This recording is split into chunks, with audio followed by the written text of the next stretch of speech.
Ma Bible au quotidien, le verset du jour. Ésaïe chapitre 58, le verset 11, je cite. L'Éternel sera toujours ton guide. Il rassasiera ton âme dans les lieux arides et il redonnera de la vigueur à tes membres.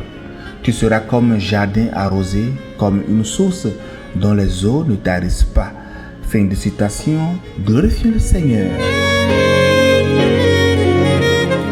Bien-aimés dans le Seigneur Jésus-Christ, notre verset s'inscrit dans un passage où Dieu a interpellé son peuple à travers le prophète Ésaïe.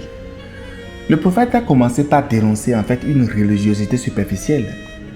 Dieu a reproché à son peuple de pratiquer des jeûnes rituels, des carêmes, tout en poursuivant leurs propres intérêts et en opprimant leurs semblables. Et cela vient à pic parce que nous venons tous de finir la période pascale et bon nombre de chrétiens dans diverses congrégations ont pratiqué le jeûne, d'autres de 41 jours, d'autres de 7 jours de jeûne et d'autres le font même tous les jours. C'est très bien et que vivement Dieu écoute nos prières parce que nous en avons besoin.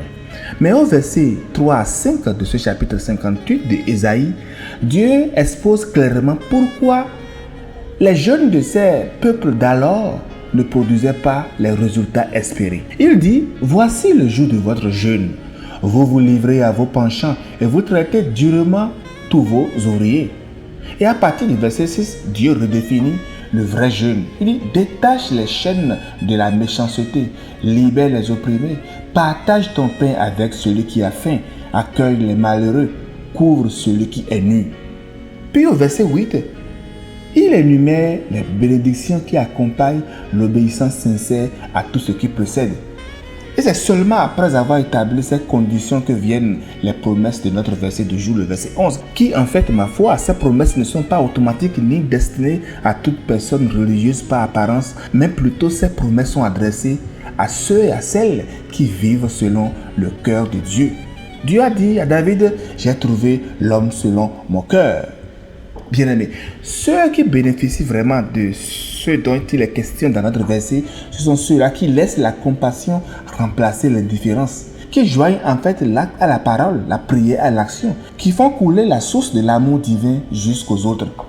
Mais il faut en posséder cet amour, il faut en posséder pour donner à d'autres. C'est pourquoi nous devons prier Dieu et travailler fort pour qu'il nous pourvoie, pour que nous ayons cet amour pour nous-mêmes et pour les autres. Le verset dit, l'Éternel sera ton guide. Il rassasiera ton âme dans les lieux arides. Et les lieux arides représentent nos moments difficiles, nos périodes de sécheresse, aussi bien émotionnelles comme spirituelles. Et Dieu nous promet donc une satisfaction intérieure qui transcende nos situations extérieures. Mais cette satisfaction-là, vous savez, vient quand nous cessons de chercher à combler nos besoins par des moyens égoïstes. Et le verset dit, il redonnera de la vigueur à tes membres. Cette vigueur qui est nouvelle, parce que Dieu a dit, il va redonner, vient quand nous alignons nos priorités sur celles de l'Éternel. Et nous serons comme un jardin arrosé, comme une source dont les eaux ne tarissent pas. Donc ces métaphores que nous voyons dans le verset comme jardin arrosé, comme les eaux qui ne tarissent pas, évoquent l'abondance, la fertilité et le rafraîchissement de notre vie et de notre âme. La personne qui vit selon les principes divins ne sera pas seulement bénéficiaire de la grâce divine, mais redeviendra elle-même une source de bénédiction pour les autres. Mais la question est de savoir, est-ce que nous sommes vraiment une source de bénédiction? Bien-aimés, œuvrons, prions et demandons à Dieu d'être vraiment une source, un véhicule par lequel d'autres personnes trouvent la grâce.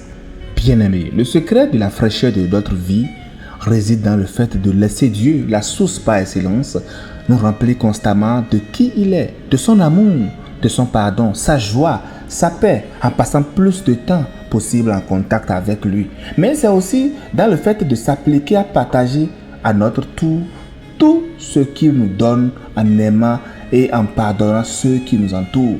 Et c'est donc à travers ces deux actions qu'on peut être renouvelé et ainsi rester frais. Parce que notre fraîcheur ne dépend plus de nos circonstances, mais du Dieu qui ne change pas. Notre Dieu reste fidèle. Et tout comme disait l'autre, l'amour de Dieu ne peut pas être un réservoir que l'on garde pour soi-même. Ça doit être une rivière qui passe à travers nous. Chers frères et sœurs, oui, la promesse qui est dite dans le verset est aussi pour toi aujourd'hui. mais elle fleurit dans une vie connectée à Dieu et engagée envers les autres. Sois une fontaine de montagne, pure, fraîche pour ton entourage et pour la gloire de l'Éternel. Bonne méditation et agréable journée à tous. Alléluia chez vous.